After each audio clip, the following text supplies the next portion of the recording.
I think from the moment we're born, we're trying to connect with other people. We are trying to get somebody else's attention. You think about what does an infant do when it's first born? It cries. Why does it cry? Because the world's a scary place. Yeah, it cries because of that, but it wants its mother. It wants support. It wants to be warm. It wants to be fed. It wants to be cared for. I think what it means to be human is to try to get somebody else's attention and to be heard. To be human is a gift, right? It's a gift. You have the opportunity to observe your living and to make sense out of it. And though other beings, I think, other animals have the capacity to do that as well, humans have been able to do it across generations. They've been able to communicate with one another across generations. And I think because we have these giant brains, we have this ability to think back on our own past and think forward into the future, and to think about the future of generations that don't even live yet, and to think back and imagine that we used to live in a past that we have no direct connection to.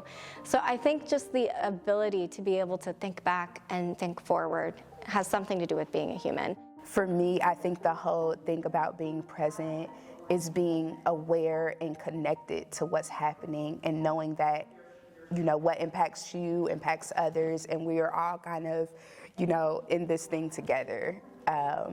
And that feeds into compassion. I feel like that's one of the things that's really lacking in our society, is the compassion we have for ourselves, because that impacts the level of compassion we're able to have for other people.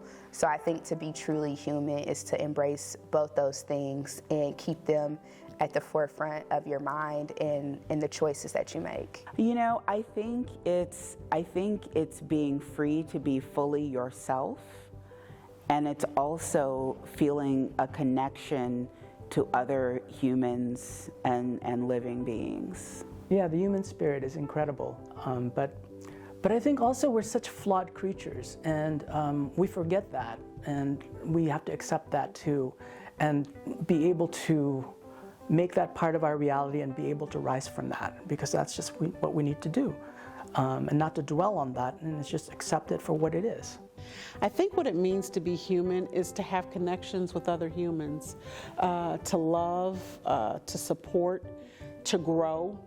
I think we're always changing, and it's just important for us to extend love and grace to others, because we're all on a slow process of growth, and so none of us are perfect. None of us are getting it all right all the time, and I think if we extended more grace, the world would be a better place.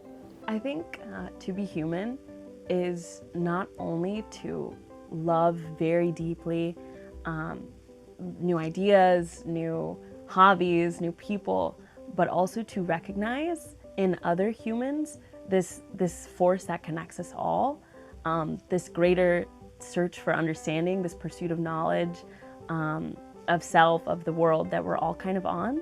I think to be human is to see these connections between other humans, and to find love in those connections between you, between the people around you, and also in the things that you do. I think to be human is to love and break open and struggle and heal again and again, like in a cycle. And I used to work in end-of-life care, and so I see that even in death. There's a bit of repair and healing that happens even in death for some. So I just feel like it's this cycle, and that the humanities help us see that cycle in everybody, and that we're all connected to it. And also, I think the idea of having a very rich inner life also makes us all human. So, I think that's it.